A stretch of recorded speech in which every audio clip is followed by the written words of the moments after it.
திடீர்னு சந்தித்ததற்கான மரியாதை நிமித்தமாக ஆளுநர் அவர்களை சந்தித்தேன். ஏன்னா கட்சி புது பொறுப்பு கொடுத்துருக்கு, அதனால் ஃபஸ்ட்டு சிட்டிசன் ஆஃப் தமிழ்நாடு, அதனால் அவரை பார்த்து இந்த அவருடைய வாழ்த்துக்களை பெற்று வந்திருக்கேன். அவ்வளோதான். 1.5 மணி நேரம் தமிழக அரசியல் விவகாரம். நேற்று அஜித் தோவால் வந்து சந்திச்சுட்டு போயிருக்காங்க. இன்றைக்கி நீங்கள் சந்திக்க வேறு ஏதாவது விவகாரம் இல்லை, வேறு டிஸ்கஸ் பண்ணதை பற்றி எதுவும் பேசலை. அரசியல் நிலவரம், தமிழ்நாடு அரசியல் நிலவரம் இல்லை, நான் தான் சொல்கிறேனே, ஆளுநர் அவர்களுடன் நான் பேசியதில் வெளியில் தெரிவிப்பதற்கு ஒன்றுமில்லை. அவருடைய வாழ்த்துக்களை பெற மரியாதை நிமித்தமாக சந்தித்தேன், வாழ்த்தினார், வந்திருக்கேன்.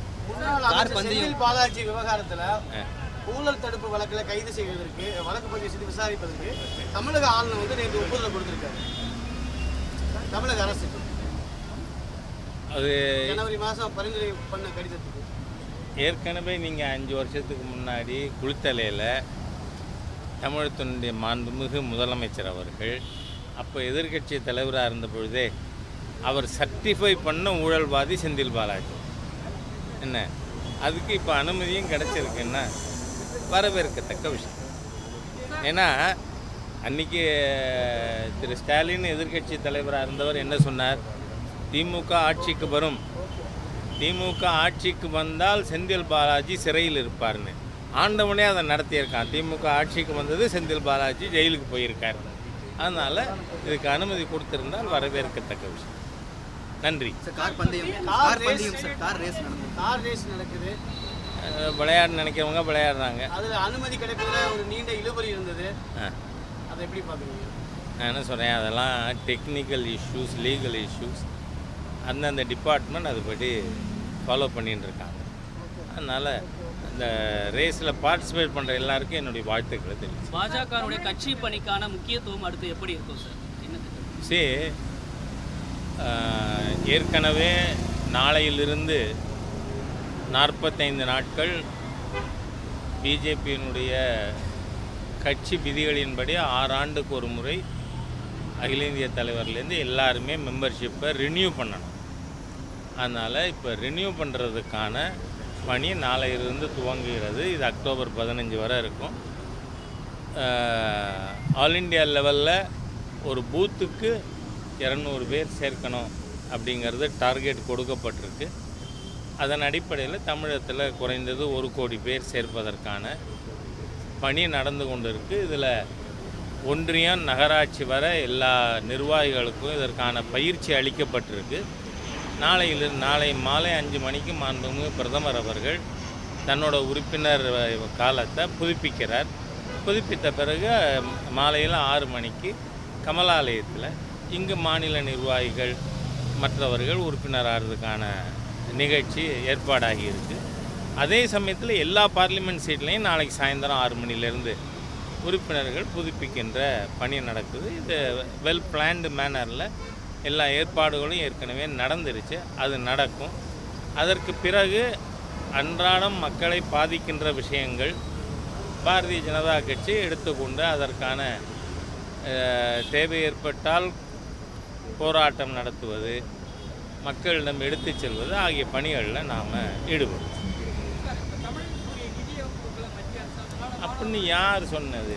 நேற்றைக்கு கூட மாண்புமிகு பிரதமர் அவர்கள் 2 வந்தே பாரத் ரயிலை துவங்கி வச்சுட்டு ரயில்வே துறையில் மட்டும் இந்த பட்ஜெட்டில் 6000 கோடிக்கு மேல் தமிழகத்திற்கு ஒதுக்கப்பட்டு இருக்கிறது என்பதை ஸ்பெசிஃபை பண்ணியிருக்கார்.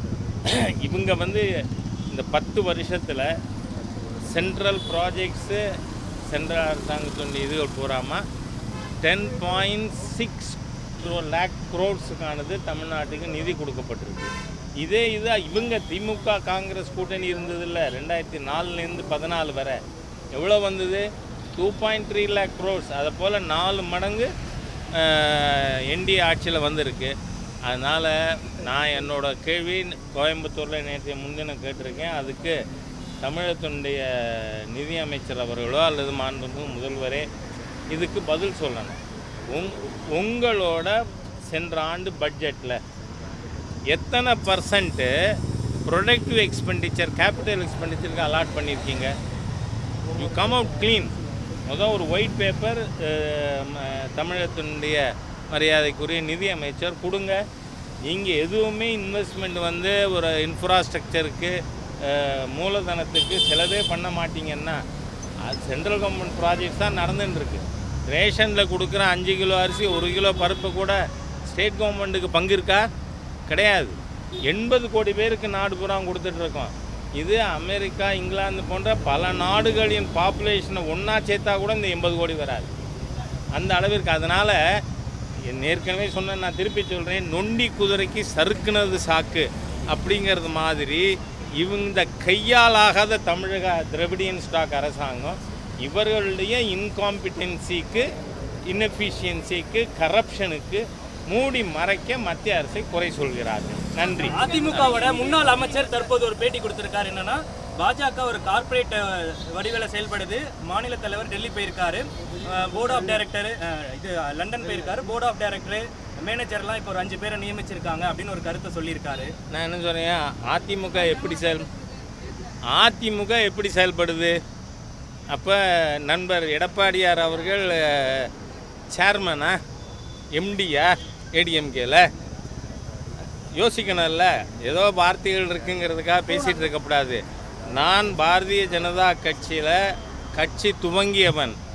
அதற்கு பிறகு தொடர்ந்து எல்லாரும் என்ன நினைக்கிறாங்க, போஸ்ட் ராஜா பொசிஷன்லேயே இல்லை போல் இருக்குன்னு. கிடையாது.